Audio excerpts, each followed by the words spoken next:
This video will be a part 1 tutorial on how to create a Sculpey maquette based off of a skeletal system and then the Sculpey clay on top of that. So some of the things we'll actually need for this project are going to be the aluminum wire, or it could also be called armature wire. It's a thicker gauge wire. It is about 8 to 10 gauge, but it's called aluminum or armature wire. We'll also need some thinner wire. This could be a variety of different types. This is just smaller 20 to 22 gauge steel wire. That could be brass, which is a little harder but still malleable, or even copper. So we just need a thinner wire to be able to wrap the thicker wire together to hold it together. So before we actually put the aluminum foil and Sculpey on top of that. So a little bit about the process is that we'll take the basic wire, the thick wire, and we'll put aluminum foil around that, and then we'll put the clay on top of that. So the clay will then be hardened and then we can paint it. So we just have a very thin layer of clay so that the actual bulk of the Sculpey is going to be aluminum foil. So it's not as thick and heavy as if it's full made of clay.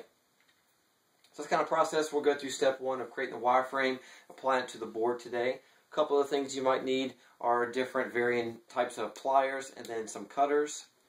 We will need 2 to 3 different screws. So the screws we'll be using are going to be about 3/4 inch screws. We'll need a piece of wood, 12 by 12, and then it's 1 inch thick. So that's why we need just 3/4 inch screws. We'll need a drill with a drill bit that is slightly smaller than the size of the screw. And then some kind of screwdriver. This could be a screwdriver with the drill or a separate one like I have here. So that's all. And then also aluminum foil for today. And that's all we'll need for today. For the next videos, we'll need Sculpey clay, clay tools, paint brushes, and then paint. But today we're just focused on creating the actual wireframe. So I already have some of it started, and it's always good to start your proportions based off of actual human proportions or any kind of sub-drawings that you have, concept work that you have for the character so far. So a basic 8-head high character is a good start. So what I have here is the legs and the torso and one arm already built, and we'll show you how to create the other arm. And then I'm fashioning it together with the smaller wire. So just twisting it together, the tighter it is, the better, but we can create the form of it and the rigidity of it with the aluminum wire and aluminum foil and the Sculpey. So we just needed enough of the thin wire to be able to hold it together so that the pieces don't fall apart. So what I have here is loops on the end of the feet, and this will be used to actually fashion it to the board. Then I have an arm. I'll show you how to attach that together here in a little bit. So basically, as you're creating this, if we have just one use of the aluminum foil, or aluminum wire, excuse me, it is still malleable. It's a little bit too malleable once we start to add the clay on top of it. So what we can do is bend it together, and I have several other examples here. We bend it together and twist it around with a drill to add more rigidity to it. So that's what we're going to do today. So what I'm going to do is just cut a piece of aluminum wire that is twice as long as what I need that extremity or limb to be. So this one about right there, and about halfway through I'm going to bend that around so that it is a full loop there. So I'm trying to make this a little easier, because what I need to do is try to make sure with some pliers that the end loop is thin enough to fit within the actual drill. So with some pliers you can bend it together just so it's thin enough so it'll fit within a drill. So the actual drill, let me take the drill bit out. We'll come back to that here in a minute. What I'm going to do is put the looped end inside the drill, about a 1/2 inch to a 1/4 inch inside the drill, and I'm going to tighten it up so that it won't come out. So what I'm going to do is take the other end and hold that together with some pliers. So I don't want to go really crazy. The faster I go, I might hurt myself. So be careful with this. What I'm going to do is hold the other end and slowly start to twist this around. And it'll twist it around and create a good uniform twist. And that should be good right there. That's all I need. That's all I really need the drill for right now. We'll come back to that here in a minute. So the next thing I need to do is just kind of form this into place according to how I want the actual arm to look. Find where the elbow is going to be. And that's pretty good. So I've also added some thinner wire for fingers in case you have any other extremities. wings or something like that, it's good to have wire in that as well so that the clay don't pop out and fall off. So it'll have a wire base for the fingers as well. So I can do that as well. So really the next step is actually to fashion it to the actual frame or the torso.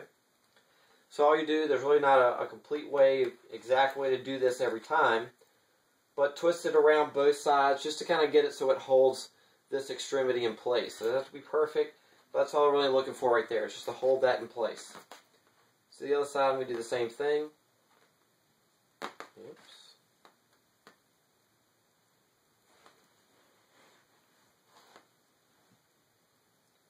Twist that around a couple times. I'm going to go back to the body and twist that back around.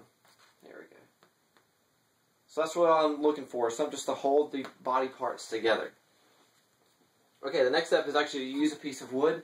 So fashion our skeletal system to the wood so that it makes it easier for us to add the Sculpey to it instead of like an action figure. It'd be much difficult to kind of hold it and move it around. If it's on a base, it'll be a lot easier to work with. So what I did is just kind of mark out where I want the legs to be. So I want to have a kind of an action pose. So the more anchor points you have, the more sturdy this is going to be. So we're going to start with 2, and then if we need to add another one as we get into applying the clay, that's fine. But 2 should be good enough. It just kind of depends on your position. So I'm having one leg turned about 9 degrees from the other leg. It'll give a good kind of base for it. So what I already have done is drilled some holes in here, but what I'm picking out is a drill bit that is slightly smaller than the actual screw. So it'll make it easier for me to go ahead and screw the hole in there.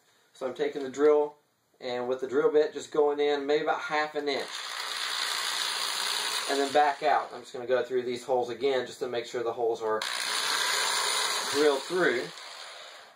So don't go all the way through, but about 1/2 inch. So then now I can take a screwdriver and fashion my character to the board. Put it through the hole already started.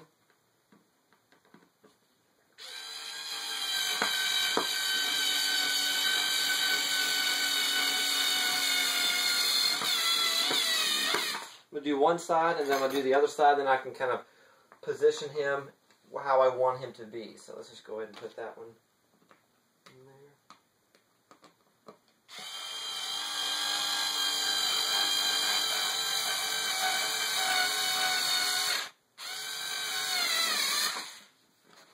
So, there's pretty good. He's really sturdy. If I move him around, the top part's going to be fashioned together a little better with some aluminum foil and clay. But he's pretty good, so now I can position him how I want him to be.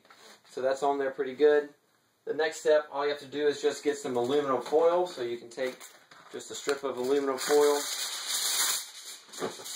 And what we're using aluminum foils to use, or for, is to actually build the bulk of it so that the clay isn't so heavy on the character. So I'm just folding this over a couple times. Any areas where I need to have much thicker body part is where I would want to add the aluminum foil. So of course around the chest, I probably want to add more thickness to them. So like I said, any areas I would just add more and more aluminum foil to kind of build the form of the character. Maybe around the crotch area so he isn't leaning over as much. So, but that's really the next step, is to fill the character with aluminum foil where it's needed. In the next videos we'll come back and talk about the Sculpey clay. So here's an example of the clay. It's a white clay, or there's also kind of a terracotta color, but it's a dry clay. It allows you to sculpt it until you actually bake it.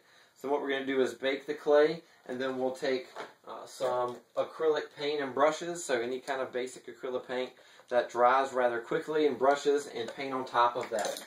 You can also use any kind of sculpting tools to kind of make your sculpting process easier, you know, from actual sculpting tools, a palette knife, or even just what you have around the house. It's just a small screwdriver or whatnot that allows you to be able to get the detail that you need. So what we've done is just created a basic skeletal system for our Sculpey maquette. We fashioned it together, we applied it to the board to give it some rigidity, and we are adding the aluminum foil. So in the next video we'll have a much more refined version of the aluminum foil for sturdiness, and then we'll add the Sculpey clay.